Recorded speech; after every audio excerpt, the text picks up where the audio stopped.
Magluluto ako ng chicken apretada. Prinito ko muna to. Tapos lalagyan natin ng patatas. Yung patatas prinito ko din. Palalambutin lang natin. Tapos lalagyan natin yung patatas. Yung patatas prinito ko siya. So,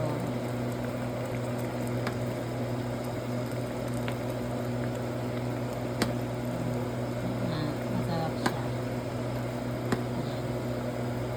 Chicken apretada. Prinito ko siya. Tapos lalagyan ko mamaya yung patatas. Yung patatas din prinito ko din. Para masarap. Daming mantika. Hindi ko siya minantikaan. Ang prinito ko dito yung sa chicken talaga. Yung chicken na ng mantika.